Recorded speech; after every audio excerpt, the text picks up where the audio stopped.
بسم اللہ الرحمن الرحیم۔ السلام علیکم۔ رمضان ایک ایسا بابرکت اور رحمتوں بھرا مہینہ ہے کہ جس میں فرض کا ثواب 70 گنا اور نفل کا ثواب فرض کے برابر کر دیا جاتا ہے۔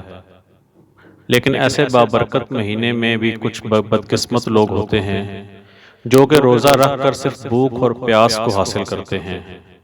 ان کا روزہ اللہ کے ہاں ہرگز قبول نہیں کیا جاتا ہے۔ علامہ ابن قیم الجوزیہ نے داماد رسول حضرت علی شیر خدا سے منسوب روایت لکھی ہے کہ دنیا میں 4 ایسے روزہ دار ہوتے ہیں جن کا روزہ اللہ پاک قبول نہیں کرتا۔ ناظرین گرامی، حضرت ابو ہریرہ سے مروی ہے کہ نبی اکرم صلی اللہ علیہ وسلم نے فرمایا ہے، جو ماہ رمضان میں ثواب کی نیت سے راتوں کو عبادت میں مشغول ہو جائے تو اس کے پچھلے تمام گناہوں کو اللہ تعالیٰ معاف فرما دے گا۔ یہاں ثواب کی امید رکھنے کا مطلب یہ ہے کہ عبادت صرف اور صرف اللہ تعالیٰ کی رضا کو حاصل کرنے کے لیے کی جائے۔ یہ عبادت شہرت حاصل کرنے کے لیے لوگوں کے سامنے دکھاوا نہیں ہونا چاہیے۔ قرآن پاک کو اللہ تعالیٰ نے رمضان میں نازل فرمایا ہے، اس لیے مسلمان رمضان میں قرآن پاک کی زیادہ سے زیادہ تلاوت کرتے ہیں۔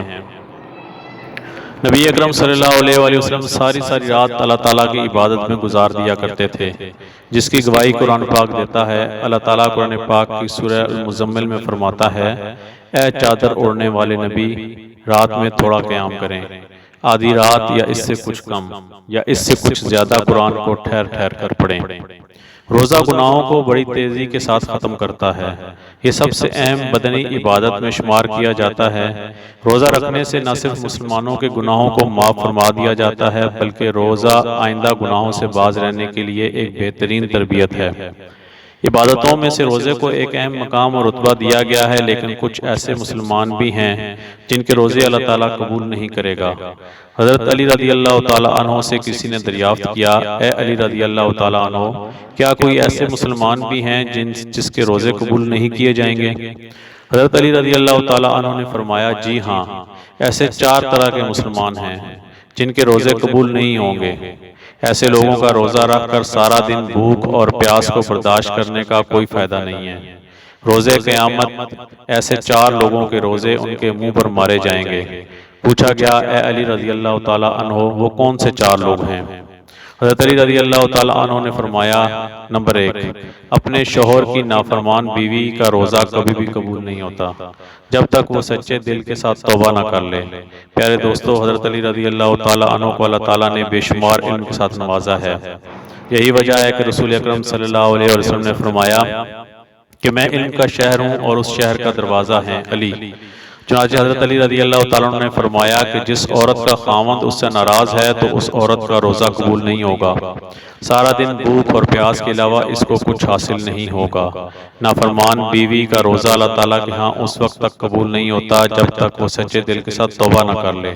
قرآن پاک کی سورہ روم آیت نمبر 21 کا ترجمہ یوں ہے کہ اس کی نشانیوں میں سے ہے کہ تمہاری ہی جنس سے بیویاں پیدا کی گئی ہیں تاکہ تم آرام پاؤ، اور اس نے تمہارے درمیان محبت اور ہمدردی قائم کر دی۔ یقیناً غور و فکر کرنے والوں کے لیے اس میں بہت زیادہ نشانیاں ہیں۔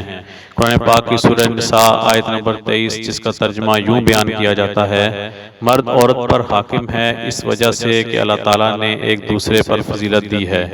اس وجہ سے مردوں نے مال خرچ کیے ہیں، نیک فرمان بردار عورتیں خاوند کی غیر موجودگی میں حفاظت الہی نگہداشت رکھنے والیاں ہیں، اور جن عورتوں کی نافرمانی اور بددماغی کا تم کو خوف ہو انہیں نصیحت کرو اور ان کو الگ بستر پر چھوڑ دو۔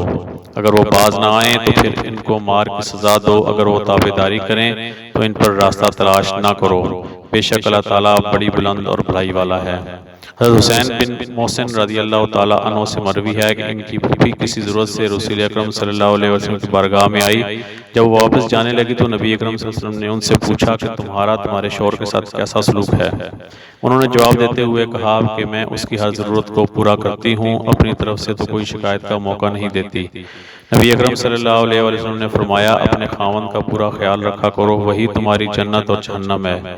اگر اس کے ساتھ اچھا سلوک کرو گی تو جنت میں جاؤ گی، اگر اس کے ساتھ بدسلوکی رکھو گی تو جہنم میں جاؤ گی۔ نبی اکرم صلی اللہ علیہ وسلم کا فرمان ہے کہ جو عورت پانچوں نمازوں کی پابندی کرتی ہو، رمضان کے سارے روزے رکھتی ہو، اپنے شوہر کی خواہش کے مطابق رہتے ہوئے زندگی بسر کرے تو اللہ تعالیٰ کی طرف سے ایسی عورت کو کھلی اجازت ہوگی کہ وہ جنت کے جس دروازے سے چاہے جنت میں داخل ہو سکتی ہے۔ ان کے علاوہ اور بھی کافی اللہ تعالیٰ کے ارشادات اور نبی اکرم صلی اللہ علیہ وسلم کی احادیثوں میں ذکر ہے جس میں ایک عورت کو اپنے شوہر کے ساتھ اچھا سلوک کرنے کی اہمیت بیان کی گئی ہے۔ حضرت علی رضی اللہ تعالیٰ عنہ نے فرمایا کہ نافرمان اولاد کا بھی روزہ قبول نہیں ہوتا۔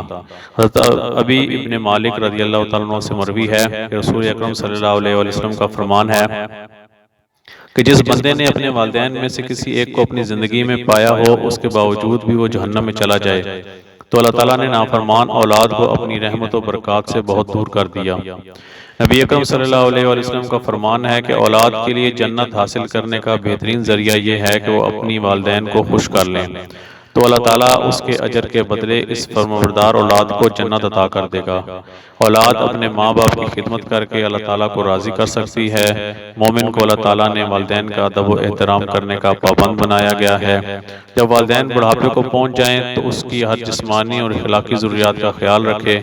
دنیا میں اللہ تعالیٰ کی ذات کے بعد سب سے زیادہ احسان ماں باپ کا ہوتا ہے، اسی لیے فرمایا گیا ہے کہ جو بندہ والدین کا نافرمان ہے تو اس کا روزہ قبول نہیں کیا جائے گا۔ نمبر 3 پہ وہ ہے وہ غلام جو اپنے مالک کو چھوڑ کر بھاگ گیا ہو۔ جب تک وہ غلام اپنے مالک کے پاس نہیں آ جاتا تب تک اللہ تعالیٰ اس غلام کے روزے کو قبول نہیں کرتا۔ حضرت علی رضی اللہ تعالیٰ عنہ کا فرمان ہے کہ جو بندہ اپنے امام کی اطاعت نہیں کرتا اس کا نافرمان ہے تو اس کا روزہ بھی قابل قبول نہیں۔ حضرت ابو ہریرہ رضی اللہ تعالیٰ عنہ سے مروی ہے کہ رسول اکرم صلی اللہ علیہ وسلم کا فرمان ہے جس نے میری اطاعت کی اس نے اللہ تعالیٰ کی اطاعت کی، جس نے میری نافرمانی کی اس نے اللہ تعالیٰ کی نافرمانی کی۔ قرآن پاک کی سورہ نساء آیت نمبر 59 میں اللہ تعالیٰ کا ارشاد ہے کہ رسول اکرم صلی اللہ علیہ وسلم کی اطاعت کے بعد امام وقت کی اطاعت کے بارے میں یوں حکم ہے کہ اے ایمان والو، حکم مانو اللہ تعالیٰ کا اور حکم مانو رسول اکرم کا اور ان کا جو تم پر حکومت والے ہیں۔ قرآن مجید اور حدیث محمدی میں ہیں کہ رسول اکرم صلی اللہ علیہ وسلم کی اطاعت کے بعد تم پر امام امیر جو حکومت کر رہا ہے اس کی اطاعت کرنا تم پر لازمی قرار دی گئی ہے۔ حدیث مبارکہ کے آخری حصہ میں یوں فرمایا گیا ہے جس نے اپنے امیر کی اطاعت کی اس نے رسول صلی اللہ علیہ وسلم کی اطاعت کی، جس نے اپنے امیر کی نافرمانی کی اس نے میری نافرمانی کی۔ پیارے دوستو، اللہ تعالیٰ نے ہم پر رمضان کا مبارک مہینہ اس لیے نازل فرمایا ہے کہ ہم نیک کام کر کے دوسرے مہینوں کی نسبتوں لاکھوں درجے زیادہ نیکیاں حاصل کرے کے اپنی بخشش کے حقدار بن سکیں۔ پیارے بھائی، ہم کو اپنے آپ پر غور کرنا چاہیے کہ ہم میں سے کسی میں یہ 4 باتیں تو نہیں پائی جاتی۔ اگر ہم میں کوئی ایک بات بھی موجود ہے تو ہم کو چاہیے کہ فوراً اللہ تعالیٰ سے سچے دل سے توبہ کریں تاکہ اللہ تعالیٰ کے ہاں ہمارا بھی روزہ قبل قبول ہو جائے۔ اللہ تعالیٰ سے دعا ہے کہ اللہ تعالیٰ ہم کو ان 4 برائیوں سے بچنے کی توفیق عطا فرمائے، آمین۔ ویڈیو اچھی لگے تو اس کو لائک کریں، شیئر کریں اور چینل کو سبسکرائب کریں۔ شکریہ۔